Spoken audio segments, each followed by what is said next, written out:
เขียวเฮาก็หล่อนบางกว่าหนังเฮาก็เหี่ยวกว่าคนหัวเฮาก็หอกกว่าเนี่ยแข้งเฮาก็ยบย่อมปลายแปดกว่าติ๊กๆเฮากันหักปานได้เกิดมาเย้าก็มเย้าตีเกิดซ้ำตุกสุกกะจูตั้งเท่าโอจะลาตั้งเท่าว่าเจ้าว่าข้ามว่าเจ้าผู้เยาว์คุณนอคำอุบเอิงมันเมืองตึงกามมาสัตเทมมาคนมีมาคนผ่านคนตีคนยอมป้นหลอดไหลตั้งเท่าไหนเพราะหอดติเท่ายาวนี่ซ้ำตีกะจูตั้งเจ็บยาวอันนายกะตั้งเจ็บ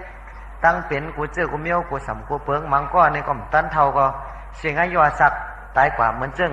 ลูกใจว่าน้องสองก้อนไหนนี่ก็ถึงขิงถึงขายยามมันก็ผีดีผีทอดผีแมทมหับปังกว่าอันไหนอุปสิตกรรมมันมีไว้โหวตละโหวตเธอขำกรรมเธอเป็นนี่ก็เสียงกว่าย่อ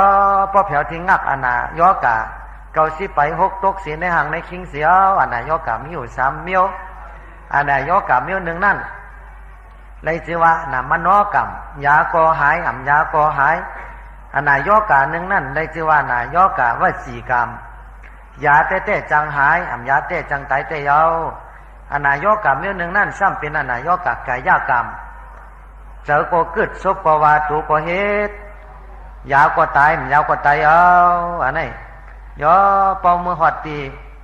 เพียที่ยาวนี่ตีได้ตุกหลักกาละจันบัดละหน้าตั้งตายในอำรอดเพอเฮาหาสัตกะ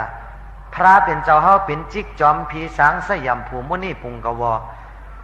อตุมาสีมุนีถูท่าหมุนสูงคมราเป็นเจ้าเฮาก็ย่ำน้นเนื้อได้ตูขันฐานให้มันเจ้าก็ยังเข้าสู่โซนหมาคำปรินิพพานกว่ายาวเจ้าละหันตาเขาเจ้ามกกะหลันสันได้บินได้เจ้าสาริพุทธรามีปิญญาญาณเสเปิลเอกาสาวกะมหาสาวกะทั้งสิ่งนี้ก็เขาเจ้ายังนิพพานสู่เก่าหานี่ก็ยังวันหนึ่งเจ้าที่ได้ตายเอาตกหลักกะละจันเมื่อเขาตายนั้นป้อมในเหตุการณ์ทั้งนี้ของมูโกโสตาหน้าศีลาภาวนาเฮ็ดไว้แน่ๆนำมีมันติดปัวมาเป็นไรเพราะแต่กระจกมองอะไรเป็นผิดเป็นพีหันเปียวไพ่หันล่างตานางต่อยจะนั่นนำมิกมาติดใต้ตามันเพราะก็เป็นปิกตู่ปิกตาก็หันเป็นหางกกหูพันดุหันหางจะนั่นเพราะแต่มาเกิดเป็นก้นเป็นสัตว์ตะวันนี่ก็จังหันเป็นก้นเนื้อก้นหนังพิงแง่ก้นเฮาจะนั่นเป็นกว่ากุไลเพราะว่าเหตุการณ์ตั้งนี้ก็โมโกโสตาหน้าศีลาภาวนาเนี่ยนำมิกแต่ละหันปิกมันห่างหอเงินหอคำหอแก้วหอแสงหันโคบอกยาหันจักจ่าจอตุงหันปริขานังโคหลูโคด้านเฮาเลยหลูเลยด้านฉะนั้นอายุมันจับตีละเนี่ยก็ตีกว่าตีนั้นยาวตีเลยกับเป็นผีดีผีทอดผีแมดเป็นสร้างดีสร้างแมดยาวอันนั้นมันเป็นธรรมตามันฉะนั้นจิตวิญญาณไหนมันเป็นลองหล่ำลองสิเปิ้นยาวกว่าตั้งดีก็มีที่เจ้าเฮากว่าตั้งจ้าตั้งให้ก็มีที่เจ้าเฮาพอทิ้งเจ้าเฮาดีๆตัวเจ้าเฮาจิตวิญญาณเจ้าเฮาในอิงติเดหูตาตีนมือเฮาอายตนะถัดตั้งเนื้อตั้งนอกเนี่ยมีอยู่12 ปาไหนทิ้งตัวก้อยตานปีนาก่อนปีหน้าก่อนไปก็มีเงินมีคำนำเขาก้อยจังก้อยหลูไปเขามีอาขิงอาคากาละเขายำเขาจังไปเฮ็ดเนี่ยไปมือไปยำจะนะเนี่ยพระเป็นเจ้ามันซุมมือซุมยำเจ้าเฮ็ดการทั้งหลีหยับเจเทิงเฮ็ดพระพอเจ้าเฮ็ดเหมือนเจ้าเขาผูกต้นหมอกหอมหมอกมูเลเขาหมอกเขาแตกเขาเหมือนเจ้าเขาปลูกต้นหมอกต้นหมากเนี่ยเขาเจ้าปลูกก็เจ้าเลยกินหมอกมันเจ้าเลยกินหมากมันเจ้าเลยยินแสวไอหอมมันเพราะนั่นผูกนั่นซอมนั่นเฮ็ดนี่ก็นั่นหันอาโจมันพระเป็นเจ้าว่าจังไหนย่อกันได้เหตุการณ์ตั้งหมึกตั้งเรื่องอย่าเป็นแน่การตั้งหมึกตั้งเรื่องกายทุจริตวจีทุจริตมโนทุจริตเอาอาศักเปิ้นขาดเปิ้นตายลักโคของใดเปิ้นกดดุกผูกเมเปิ้นจะนั่นอันดีเฮ็ดอย่าไปเฮ็ดอย่าไปเกาอันแปดอันแดนเปิ้นโสทรงปงซ่ากำมั่งมีอย่าเมเสอกำมั่งอย่าเมเอาจะนั่นอันกินเหล้าเมายาเมากำจะนั่นยาผินยาเมายาหย่องจะนั่นอย่าไปกินพอกินก็เฮาก็ตกเต็มตกช่อยาวตกต่ำตกยาวเขาแต่ได้ทุกข้าขันเจอสั่งแล้วเลยเป็นกุนดีผีแมดยาวกบเขารุ่นเขาเหลือความพระเป็นเจ้าเฮาเจ้าเหตุการณ์ตั้งดีอย่าเปลี่ยนเทิงเหตุไวเหตุการณ์ตั้งเมื่อกันตั้งเรื่องอย่าเปลี่ยนแนดใครช่วยเจอใครเจอตัวดีๆวนตัวดีๆยาวๆเขาติหา สมาจีว่าหาเลี่ยงตัวเลี่ยงเจอเป็นสมาอาจีว่าอันซื้ออันเสอมกดในคอมงอในลิ้นอันปินในเจอหามาตำซื้อตำโยอยู่จอมสินกินจอมตะลาหามาจอมตะลาดีๆงามๆเล่งอาศักวันเฮาเล่งลูกเล่งเมเฮาจอมหนังวตะลามีเมมีโผมีลูกมีอูแม่สะสมามีจะนั่นนี่ก็เฮ็ดกว่าสร้างกว่าอันไหนเลยจีว่าสัมมาจีว่ามิสาอาจีว่าอย่าไปเป็นอย่าไปกล้านื้อกล้าเรากล้าอย่าหย่องอย่าเมากล้าเครื่องหย่องเครื่องเมาเครื่องขาดสัตวะทั้งเสียงเนี่ยเป็นคนพุทธภาษาดีเฮ็ดดีเครื่องปองตั้งกับมองอะไรวะพอหักตัวหักเจ้าก็มันแต่ดีข้าเจ้าจ้าเกี่ยงกำตาลาภาวนาติ๊กๆยาวในเป็นคำสั่งคำสอนพระเป็นเจ้าเฮาเจ้านั้นเฮาเจ้าศีลทำบุญจุ่มในลาดในห่อได้ย่อเทศนาตาลาทั้งเสียงเนี่ยสู่เก่าฮะอย่าไปลงอย่าไปลืมมันจะตาลาจะวนจุ่มมันเป็นตาลาพระตัวเป็นเจ้าเฮาแต่เมื่อพระเป็นเจ้าเฮาห่อตาลาไว้แต่เมื่อสองเหงปีไปเอาสองเหง5 ปากไป44ว่าป่วนมานั้นตาลาเนี่ยมันคึดกับคึดปันตาเสอันต่ำคึดกับคึดปันเนี่ยเมียอัตถิกัลยาณังมันดีเข้มแดบพระเป็นเจ้ามือปฐมาหอก็เข้มแลบมัดเสกัลยาณังเมื่อทำกลางมันก็เข้มแดบดีเต็มทนเจ้มจุงมีตาลาพระเป็นเจ้าเฮาปริยสานากัลยาณังเมื่อสุดสุดยอดทอดไปก็ตาลาก็เลยฮอดนี่ปั่นตีกัดตีเย็นพอมีตาลาสร้างไว้ในหมู่เจ้าเฮาธรรมนาในเจ้าเฮาในแต่อปุ่มประมาแตกมันเหมือนเจ้ากองมูคำนั่นว่ากองมูคำนั่นมันเป็นกองมูถัดเจ็ดถัดเมียถัดหมานยาวเฮาถัดต่อถัดเจ็ดพระเป็นเจ้าธรรมนาไว้ในเจ้ากองมูเสียเฮา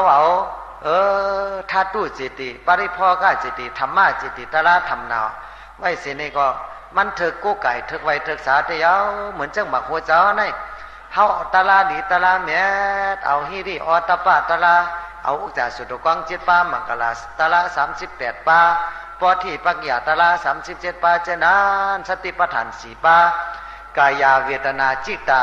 ธรรมานุปัสสนาทั้งเสียงธรรมนาสร้างไว้ในหมู่เจ้ามันเป็นคนดีเป็นคนเม็ดเป็นคนเจ็ดคนจางยาวเป็นคนมีกามมีขันยาวเนี่ยวะเหมือนเจ้ากองมูคำเนี่ยมีเจอนะยาวเป็นตีเกอร์ดีเจ้ากับมันตายกว่าในกลมไรแนงเจอมไรไม่เจอเขาแต่ได้ยุ่มในเขาไปเอาสร้างแข้งกว่าดีๆงามๆยาวไรกว่าตั้งจ้า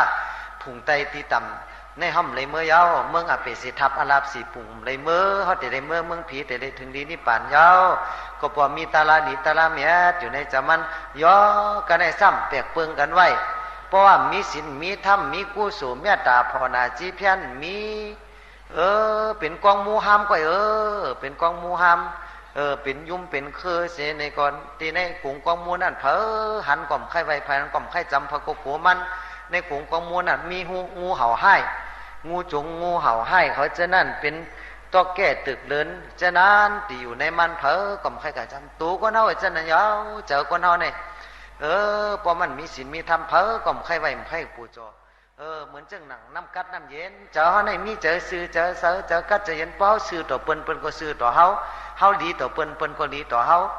เข้มต่อเปิ้นเข้มกว่าเฮาให้ลีตีเปิ้นก็ให้ลีตีเฮาเป็นซัพพอร์ตอะไรอ่ะจังว่าเฮาว่าสัตกาไหนลูกคัดเจอโจจ้าลูกหันถึงลูกแก้งลูกกำตะลากูโก้กูก้นกูคุณกูนั่งอย่าไปลงอย่าไปลืมห่างลืมตัวพระเป็นเจ้าห่อไว้เทศนาไว้เจ้านั่นหลูเอาซิม2ไว้ในหมูเจอสู่เก่าเอาฮะกูจะหนาวันคำหนึ่งฮือแล้วว่าสัตกาจะได้ออกม้วนป้นรอดนั่นฮือแล้วธรรมนาไว้ในหมาหัวเจ้าเขากูโก้ก้นจะเป็นตีก็เดียวเพราะเจ้าเขาดีเจ้าแมดนั่นในธรรมะปาลีต่อว่าจึงมโนผู้ปังกามาธรรมามโนเศรษฐามโนมยามนัสสาจิปตุเทนะจักกังวาวารโตปตังธรรมะสะพอตลาตังเสงมีเจอเป็นเงามีเจอเป็นอย่างหลีก็มีที่เจอจ้าก็มีที่เจอยาวเพราะเจ้าห้อมดีเจ้าห้อมแม่ตาตัวก็มดีตาเพราะเจ้าเป็นอากุศลยาวตาเขาก็ตัวเป็นอากุศลหูเขาถ่อมก็เป็นหูอากุศลซบเขาลัดก็เป็นซบอากุศลตีนมือเขาตั้งเสียงก็เป็นอากุศลยาวเพราะอะไรคึงปองลองตั้งอาปุญญาพิสังกราชลักตั้งดิมงามตั้งรับสิ่งนั้นเขาก็ได้ไรคำอาจูตั้งอันดิมงามยาวแต่ได้คำตั้งทุกข้าขันเจอสังเด เหมือนจึงล่อวัวเหยียบจอมห้อยตีนวัวกว่านะเย้าว่ะย่อซ้ำแทงต้อยหนึ่งมโนปุปังกัมมาธรรมามโนเศรษฐามโนมยามนัสสาเจปสันเนนาภาสติวากาโลติวาตาตูนังสุขามันเนติสยาวาอนุปายนีธรรมะตาลาทั้งเสง84,000เหงในมีเจอเป็นเงามีเจอเป็นเหยอะมีเจอเป็นเงามีเจอเป็นเหยอะมีเจอเป็นประธานกูเจอกูมีเหยอะที่เจอเฮาว่าพอเจอดีเจอแม่เจ้าเจอเป็นกู้สู่ยอตาเฮาตัวก็เป็นกู้สู่หูถ่อมก็เป็นกู้สู่อันแล้วตีนมือเฮาอันนั้นเสียงตั้งเสียงเองตีนี้6 ป้าเฮาก็เป็นกู้สู่เสียงพอเหตุการณ์ตั้งนี้ก็มูกู้สู่ตั้งเสียงเฮาแต่ได้ขำจ้าจำจ้ากู้สู่อาโจน้ำตอนพรดีมันเหมือนจึงจือสายวาอนุปายนี่มันนั่งเกาเงาจับจอมห้อมไปเอากาตาสีตาปานเยาอันนี้เป็นคำสั่งคำสอนพระเป็นเจ้าเฮาพอเจ้าเฮาดีเจ้าแม่เหมือนจึงน้ำเสอน้ำกัดน้ำเย็นนี่น้ำกัดน้ำเย็นเผอหันเผอก็ไข่กินเผอก็ไข่อาบไข่เอาสุกนาเผอก็ไข่อาบไข่กินเยาเพราะว่าเป็นน้ำตู่น้ำเนาน้ำเขี้ยวน้ำกลุ่มขี้หมาน้ำห้องตังน้ำขี้วัวขี้ควายเจ้านั่นเนี่ยเผอหันก่อมไข่กินไข่อาบเผอก่อมไข่เอาสุกนาถ้าว่ามาสุกนาละตีนเท่ากับจับเสือก้อยมินตู่มินเนาเฮาอย่างสุกแปะเจ้าเฮาก็จะนั่นเพราะเจอตู่เจ้าเนาเจ้าเขี้ยวเจ้านิ่มงามเนี่ยมันมินตู่มินเนายาวก็ปว่ารอผ้าโตสามโมหะวิสาเป็นปฏิจจสมุปบาทปันตรงอวิชชาปัจจยาส่งยืนปันสังขาราขึงป้องจังไรเป็นมาภาวูภาวะจะได้มาเป็นภาวะจะที่จะลาจะที่มรณะจังไรเกิดไรเท่าไรเจ็บไรเป็นไรตายเป็นปฏิจจสมุปบาทปันตรงยุ่มกงอยู่จะในติ๊กมีติสุดมีติวายเมื่อแล้วได้ยานปิญญาห้อมโหมหันถึงในห้อมฮอดจดถึงเว้งข้ามอนิพพานเหมือนดังกำทำพระเป็นเจ้าเฮาไว้สัพเพสังขาราอนิจจายตาปัญญายาปัสสติอัฏฐานิปินตติตุเขเอสามโกวิสุทธิยายตาเมื่อแล้วเจ้าเฮาในไล่หวนถึงสัพเพสังขารานว่าสังขาราตาลาตังเสงนั้นอนิจจาติอันมันกึมหูรู้หูแล้วแต่เสียวเนี่ยปัญญายาปัสสติมีเจอปิญญายานหันยาวนี่ปินตติมีเจอจืดจานมีเจอเบื่อเจอจานตัวเนาในหมอเป็นลูกแต่เสียเนาะ